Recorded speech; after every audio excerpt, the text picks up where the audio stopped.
Cara, é uma parada que o brasileiro odeia. Se eu puder te dar uma dica, é ler. Ler, né? Só que a parada do ler, ela é muito rasa. Sim. Eu entendi com o coaching que, inclusive, eu fazia errado. Inclusive com a Bíblia. Eu li a Bíblia. Eu já li a Bíblia umas 3, 4 vezes inteira. Mas se você perguntasse pra mim profundamente, eu ia extrair pequenos pontos que eu entendi profundamente. Quando eu entendi que leitura envolve 5 coisas, primeiro ler. Eu não gosto de ler. Vai ter que aprender, irmão. Vai ter que aprender a ler.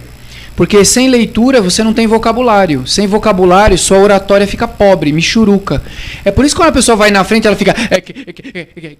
Porque ela não tem vocabulário. Quando você lê pra caramba, você tem vocabulário empreendedor, você tem vocabulário psicológico, você tem palavra de tudo quanto é nicho pra você soltar. Só que leitura, se você ler e não compreender, não adianta nada. É obesidade mental. Então você tem que ler e compreender. Só que quando você compreende, a compreensão, você tem que fazer um próximo patamar que a galera não faz. Ou quando faz, entende errado. Meditar pra galera é ficar assim. Não é isso. Meditar é você sentar num canto, sem barulho, pegar aquele conteúdo que você leu e falar assim, como é que eu aplico isso aqui amanhã no meu trampo? Quer seja funcionário, quer seja empreendedor. E você vai lá e aplica. Quando você aplica, você está no quarto pilar. Ler, compreender, meditar, aplicar. Só que o último ninguém faz. Quem faz está escalando em série no mundo nesse momento. E aí são esses 25 nomes que a gente vê na mídia. Os Shark Tanks, Joel J, Thiago Nigro, que é uma parada chamada transbordo. Tudo que você aprendeu não é para guardar para você, ele apodrece dentro de você. Você tem que transbordar para o próximo. E aí eu entendi que toda empresa tem que ter o pilar da instrução. Senão ela vai apodrecer viva. Então, no meu negócio, por exemplo, eu não vou aguentar muitos anos continuar no ritmo que eu estou. Então eu já estou desde já formando pessoas. Porque alguém vai ficar no meu lugar. A empresa não é minha. Eu só estou o dono dela. A empresa ela é da comunidade. E quando eu transbordo para as pessoas, gera um campo de energia, talvez alguns acreditem, outros não, de reciprocidade, que eu não preciso. Faz 3 anos que eu não sei, 3 ou mais, eu não sei o que é prospectar. O Vinícius participa do projeto com a gente, do Jeb, eu não sei o que é prospectar um cliente. E quando o pessoal fala, como é que você prospecta? Cara, a última vez que eu prospectei faz uns par de anos, eu não sei como é. Porque a própria galera que você está gerando para elas, ela gera para você. As 839 agora pessoas que eu atendi, eu poderia dar o número de todas elas e falar para você, eu tenho 2 cases negativos entre 839 cases. Caramba. De atendimento, de coaching e mentoria, enfim. Eu poderia, o meu melhor cartão de visita, eu não me vendo para as pessoas, eu digo assim, você é psicóloga, eu vou te passar o contato de 4 psicólogas que eu atendi, e você conversa com elas e veja se é bom. Porque eu falar, eu amo isso, cara. Eu vou falar com brilho no olho. E vai parecer que é charlatanismo pra você. Conversa com elas lá. Se elas falarem pra você que foi bom pra elas. Como eu sei... Agora, um defeito que eu tenho. Eu não consigo publicar os... quando a galera... Os resultados. Eu não consigo publicar. Eu acho que eu vou expor muitas pessoas. Pode ser. Não consigo publicar. Tipo, eu tenho relatos assim, cara, emocionantes. Eu tenho áudios... que às vezes quando eu tô para baixo, que alguma coisa deu errado, eu toco naquele áudio e a pessoa fala assim, inclusive, quem trabalha há muitos anos nesse cenário que eu trabalho, ou como professor, a gente, se não passou, vai passar ainda por algum momento onde você tem um áudio que você guarda nos favoritos de alguém que falou assim, professor, você mudou minha vida. E eu tenho o grato prazer de, eu tenho 3 áudios, inclusive um deles era de uma pessoa que estava para se suicidar.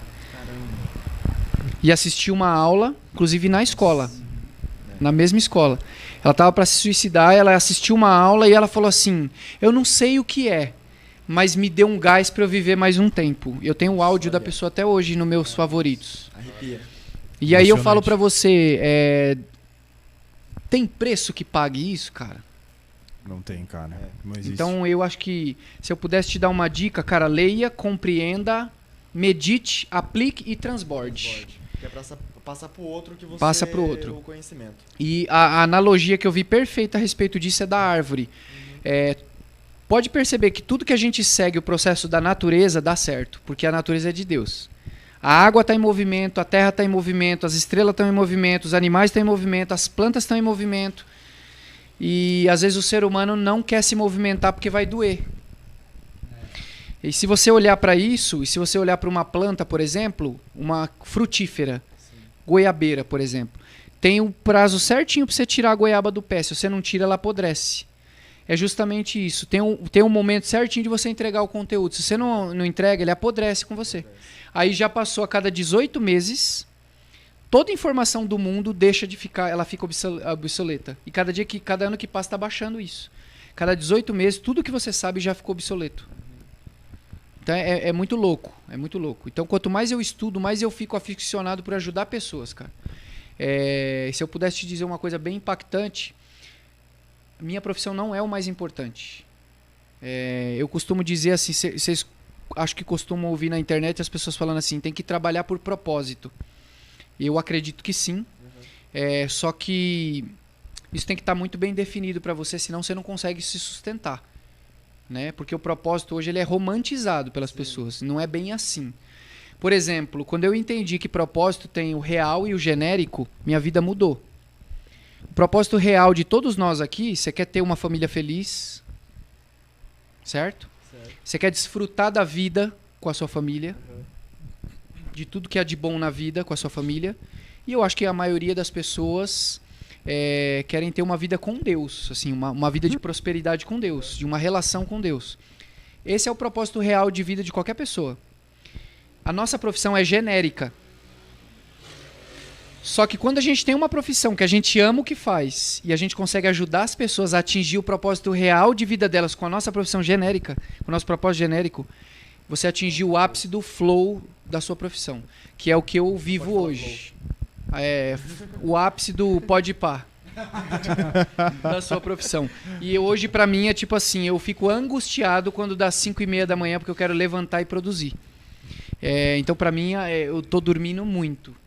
Porque eu tô ficando mais velho, meu maior ativo é tempo, eu preciso ajudar o máximo de pessoas possível. Acho que basicamente é isso aí. É meio maluco tudo isso, mas não é papo de coach, não. É pessoa que viu a realidade acontecer na vida. Quando eu fiz a formação, cara, a formação foi a cereja do bolo.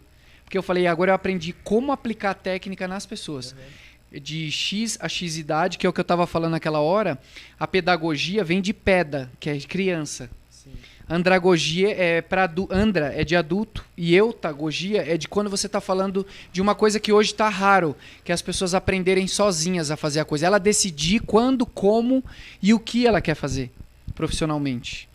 Então a gente, conforme vai vivendo e a gente tem toda aquela questão de tem que pagar conta, a gente acaba vivendo, aceitando qualquer trabalho com o que tem para hoje. Mas quando você estimula as pessoas andragogicamente falando, por exemplo, o site da Inventa é andragógico. Porque o cara entra e ele põe na hora que ele quer, quando ele quer, o formato que ele quer para receber o orçamento.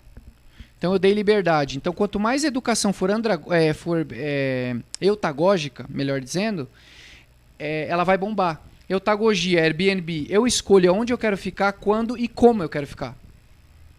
Então quando eu chego num hotel e eu falo, eu só preciso de 2 horinhas para eu tomar um banho e eu tenho que pagar uma diária, isso não se sustenta mais no mundo.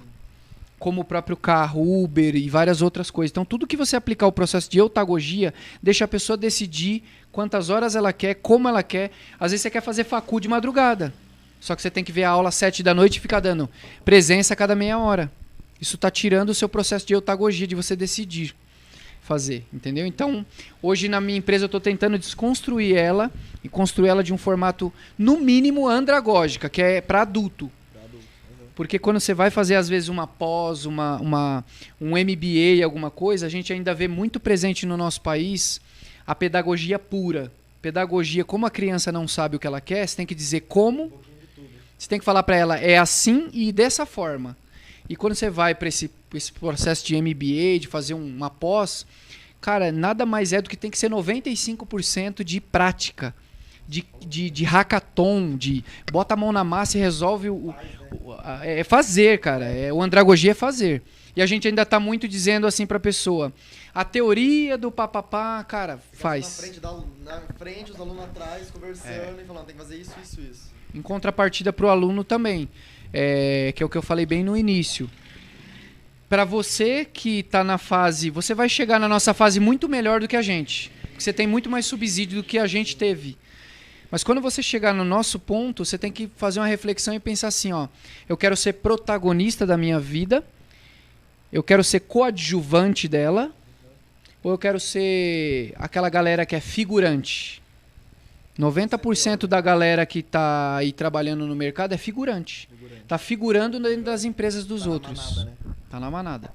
Você tem que protagonizar, irmão. É isso. Essa é a palavra-chave da noite aí, né? Protagonismo.